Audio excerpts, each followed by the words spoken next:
is a well-kept secret. The training is virtually everything. Yeah! Good job, good job. This camaraderie, this closeness, I think, translates into the ability to know what each other is doing and to react quickly.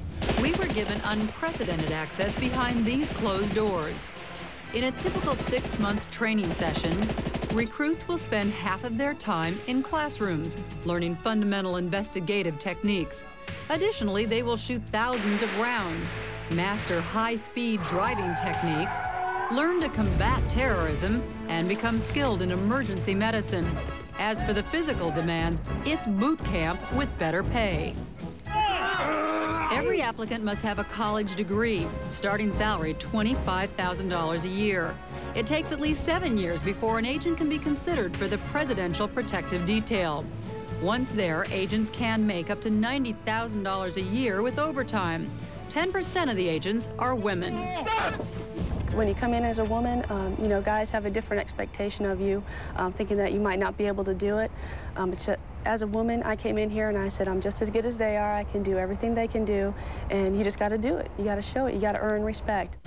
Every year, an average of 5,000 people apply to the Secret Service. After a rigorous background check, face-to-face interview, and oral and written tests, less than 2% are selected to enter the training program. Nice, smooth trigger pull. Every agent is required to carry a weapon. Standard issue, a 9mm Sig Sauer P228 handgun. Okay, you want to look here? Bullseye. Agents on protective detail are issued MP5 submachine guns.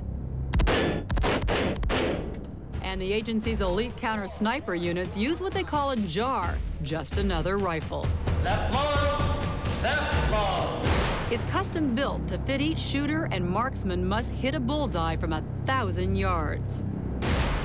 Our counter sniper unit first learns to become snipers. He needs to know exactly what the sniper's going to think and how he's going to set up. So we train our people so that they'll know the best places to go, the best vantage points. Like other law enforcement agencies, the Secret Service teaches high-speed pursuit techniques, but they take the training one step further. What makes protective operations different is that if we ever get ourselves into a situation where we have to get out, a terrorist attack or something like that, we might have somebody chasing us, so we become the hunted then. So that's what this particular driving course is meant to do. To quickly exit a dangerous situation, agents are taught a maneuver called a J-turn. The training begins on light, fast, maneuverable sports cars. Let's do it. Spin the wheel. Go, go, go. That was a great turn. What happened was... Great turn, but it stalled out. Off the gas. Off we go. Doing a J-turn in a lightweight Camaro is one thing. Doing the same maneuver in an armor-plated tank is another. Presidential limousines are never sold. When they are retired from active duty, they come here to the training center, where they're literally run into the ground. You and your husband came here to the training center recently and went through some of the scenarios that they go through to be trained. A little eye-opener? Well, it was, because I'm well aware of how hard they train and the way they try to plan for any contingency. But seeing firsthand some of what they go through, trying out a few of the techniques that they have to do was an eye-opener and just enhanced my respect for their ability and for how well prepared they are. Secret Service agents are trained unlike any other law enforcement agency in the world. When the unthinkable occurs, the agents are trained to cover and evacuate. To learn to react instinctively to every conceivable situation, they are put through a series of real-life training scenarios called AOPs, Attack on a Principle. On the grounds of the training facility, the Secret Service has constructed 2 mock towns set up exclusively for AOPs. The replicated city streets can accommodate any possible scenario. For the first time, the Secret Service has allowed a journalist to participate in an AOP. They let us videotape 2 different exercises. The first one involved a very familiar situation. It is called working the rope line, something the president does all the time. In this scenario, I would be the one shaking hands with the crowd. Hi, ma'am. Nice to meet you. We go over 100 different scenarios. We put our agents through training where nothing happens at all. That's part of the training. We want them to realize that you get into a lot of situations. You may be geared up and you may be ready for a confrontation, but nothing happens. What these agents don't know is that somewhere in the crowd is a man with a gun. At the first sign of a weapon, agents are trained to sound off as loud as they can. Hi, nice to meet you.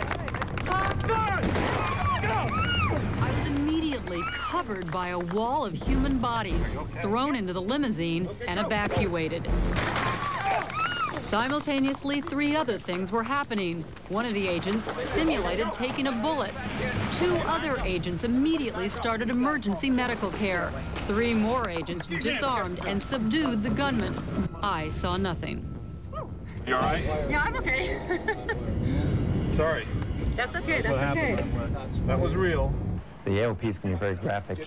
We'd like them to experience that inside the confines of a controlled environment here before they would actually see something like that on the streets. Hopefully they never see that out in the street, but we want to be prepared for the worst.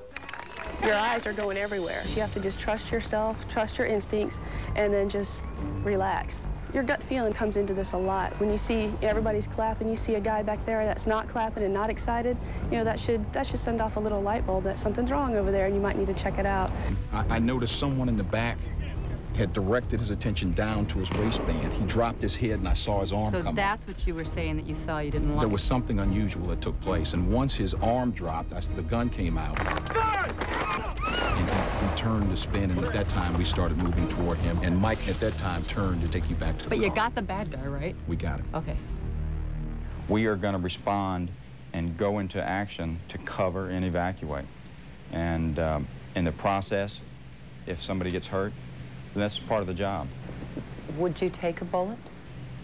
We're going to do what we need to do, and that's one of the consequences. Is that a yes? That's a yes. The second AOP was based on a series of actual world events. To simulate the attack, special effects were used. It started with a truck bomb.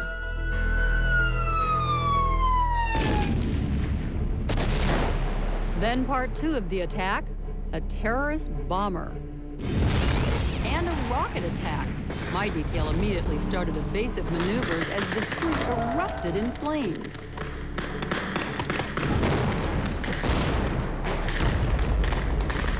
From somewhere in the motorcade, the counter-assault team was deployed. We can't tell you how, but it was fast. During the exercise, the noise was deafening. These explosions give us the feel, the blast, the heat. We want to train the way it'll be if an event actually goes down.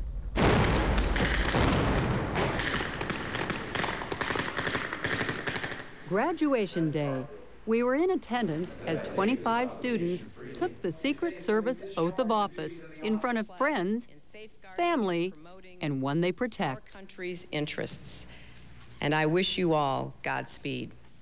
Is there one day that you can think of, though, where you were just so proud? Yes, there was a recent day. That was on election eve of 1996, when President Clinton had won the election, and he was addressing about 50,000 people in Little Rock in front of millions of people all over the world and on TV. And he began his speech by thanking his family, thanking his senior staff, and then he said, "I thank especially my Secret Service detail that has been so challenged by a president determined not to be isolated from the American people." He thanked us for what we do every day, and it really meant a lot to us. Can you remember back to when it was that you first said, "That's what I'd like to do"? My first recollection of real interest in becoming a Secret Service agent was on November 22nd of 1963. I was in high school when President Kennedy was assassinated, and I still carry that with me to this day, and I'm sure many millions of Americans do. I'll never forget that, and we are going to train and practice to make sure nothing like that happens again.